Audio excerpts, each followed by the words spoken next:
Bien, saludamos a Luz Marina Quaranta, es pedagoga de la ciudad de Santa Fe.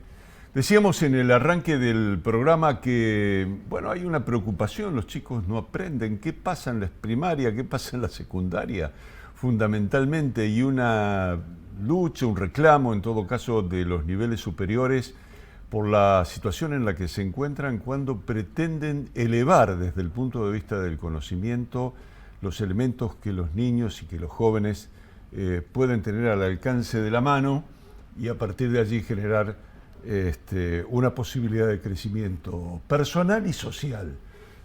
Porque toda sociedad que en todo caso tiene jóvenes con conocimiento, bueno, es una sociedad más elevada.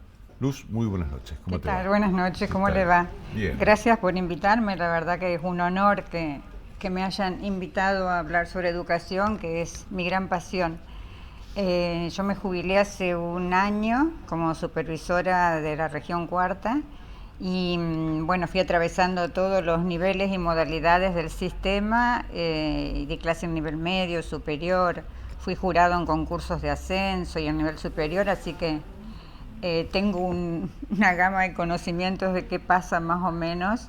Pero como la sociedad va cambiando tan rápidamente, a lo mejor lo que pasaba hace unos años no es lo mismo que lo que pase ahora. Seguramente. Yo tengo mi análisis hecho. Eso Sí. no quiere decir que realmente otro disienta y piense diferente. Yo creo que la mayoría de la gente que toma, en todo caso, el Ministerio de Educación en cada lugar, acepta que esa es la necesidad.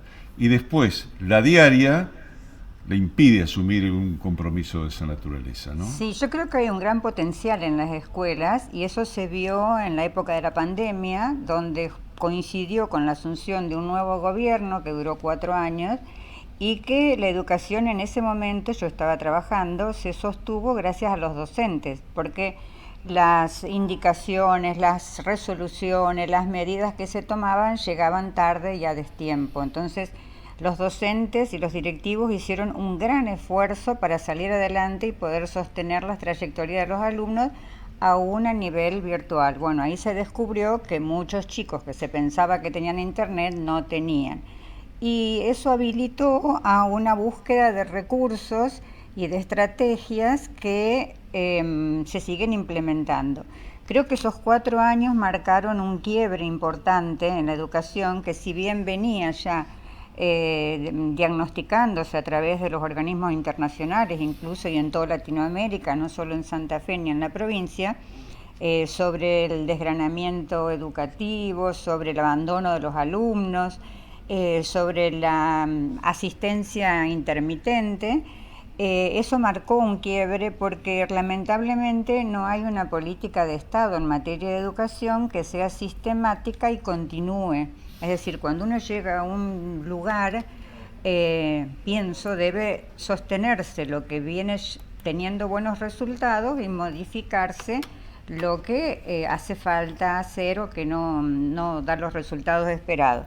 Pero por cuestiones políticas, cada gobierno que asume deja de lado lo que hay y empieza de nuevo. Y creo que en 12 años habíamos logrado.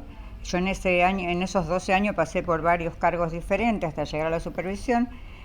Hubo un gran avance, se formaron lazos entre las instituciones, hubo una idea de trabajar en red con las vecinales, los centros de salud, sostener a los alumnos en la escuela. Hubo un gran aporte que coincidía con nivel nacional, un gran aporte de libros, de recursos a las escuelas, estuvo el plan Conectar, con fallas, obvio, porque desde lo teórico puede uno pensar una cosa y luego implementándose tiene otras variables. Ahora, había muchas jornadas de capacitación para los docentes. Hubo muchas jornadas de capacitación, cosa que es sumamente importante. Había espacio, estaba aula abierta, estuvo escuela abierta, estuvo volver a estudiar, que ese plan fue muy bueno porque permitió que muchos alumnos grandes que no habían terminado la escolaridad pudieran terminarla. Estaba el programa Ruedas de Convivencia que moderaba mucho las cuestiones vinculares dentro del establecimiento. Programas vinculados a lo artístico, Sabores y Saberes, me acuerdo, Lazos, hubo una fuerte impronta sobre todo en la provincia, a apuntalar al docente, a perfeccionarlo y a brindar recursos en las escuelas. Hubo una visita al principio de esos años muy significativa que fue la de Francesco Tonucci. Sí, estuve. Digo esto porque Francesco Tonucci, en todo caso, desde su función de pedagogo, planteó un conjunto de ideas que significaban trastocar lo que se vino haciendo desde hace mucho tiempo a esta parte y bueno, y que nos ha traído hasta la situación que hoy estamos viviendo. Pero evidentemente no alcanzó con lo que planteaba Tonucci, o tal vez la masa, digamos, de lo que tiene que ver con el funcionamiento del sistema educativo, no alcanzó a impregnarse en su totalidad de esos recursos y ese cambio de paradigma que se planteaba. Yo creo que se impregnó que muchos docentes ponían recursos propios a disposición de los alumnos, toda la vida lo han hecho. Muchas cooperadoras trabajaban para que las escuelas tengan recursos y se han recibido mucho. Pero con la cuestión de la pandemia y un nuevo gobierno, en esos 4 años fue un quiebre en el sistema de lectoescritura, de alfabetización, de seguimiento de los alumnos, y hoy tenemos altos índices de analfabetismo.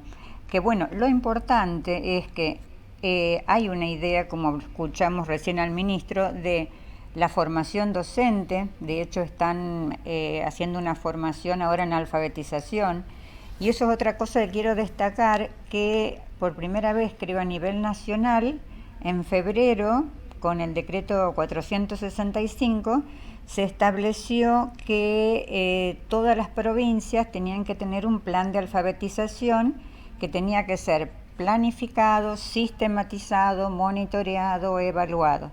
Entonces, cada provincia está armando ese plan, o lo tienen ya armado, y están capacitando a los docentes, porque si no, cada uno hacía en el aula lo que sabía.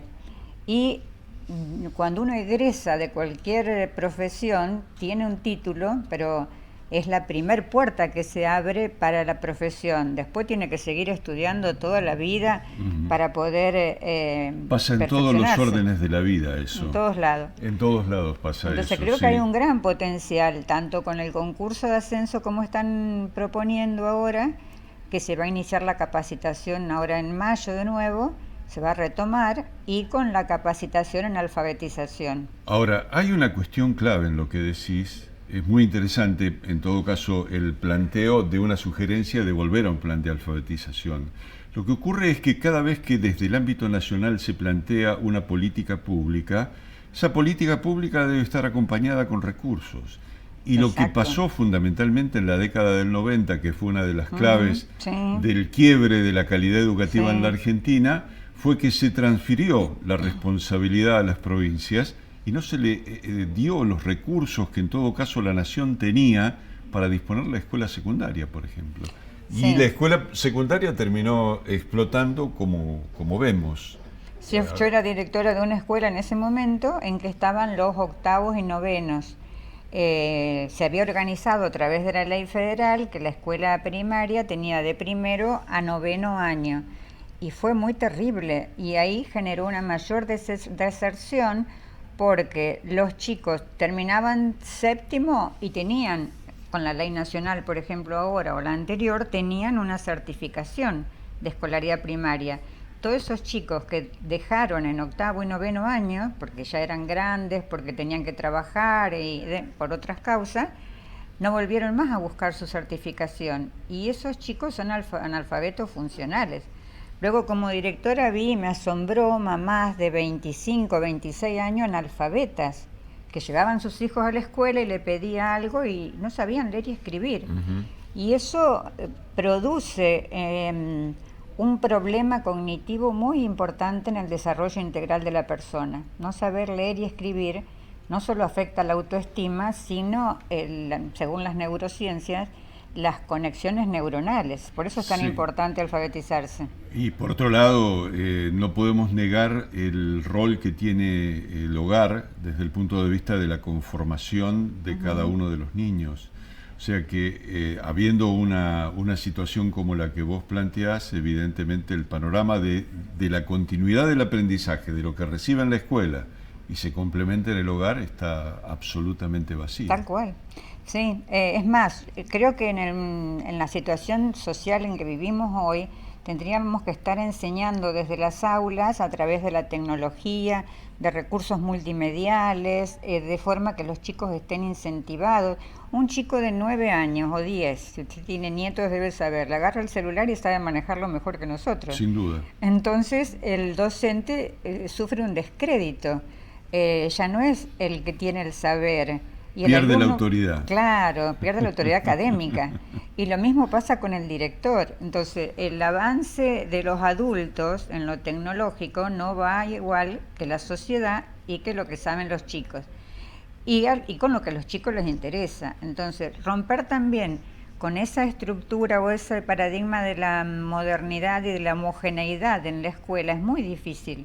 Hace 15 años por lo menos que se está hablando de la necesidad de una transformación educativa, de modificar los tiempos y espacios, de trabajar con otros recursos, de trabajar con el interés del niño, como proponía Tonucci. Incluso se hizo un congreso acá, era en la época en que era gobernador Wiener, fue muy lindo y claro, pero después la falta de recursos, la falta de la cuestión social de los padres, todo eso genera, hace que la alfabetización hoy esté en decadencia, que haya que fortalecer en eso a los chicos, tienen que salir de primer grado sabiendo leer y escribir, como hemos hecho nosotros en nuestra época, y es una cuestión también de métodos.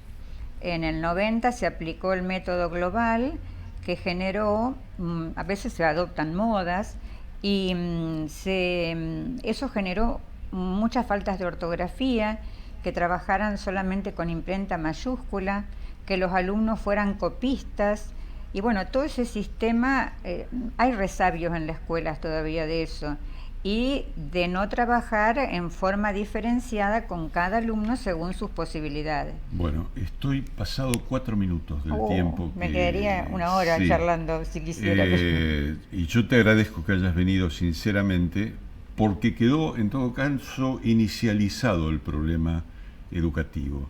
El problema educativo tiene una gran profundidad, no se va a resolver por una cuestión de voluntarismo únicamente, sino que va a ser necesaria una política pública que revierta la situación.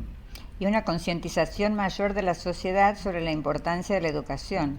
Eso por un lado, la capacitación de los padres, la capacitación de los docentes a una nueva etapa, y una infraestructura distinta desde el punto de vista escolar, porque desde que nosotros estudiábamos la escuela secundaria en la ciudad de Santa Fe, están prácticamente las mismas escuelas nacionales que entonces había. Y la población se triplicó de aquella época a hoy. Pero mire, yo creo que no hacen falta tantos cargos y recursos e infraestructura como responsabilidad, conciencia, formación y compromiso. Creo que si le dan a cada escuela todo lo que necesita y todos los recursos, si no se compromete y se perfecciona el personal, se dejan de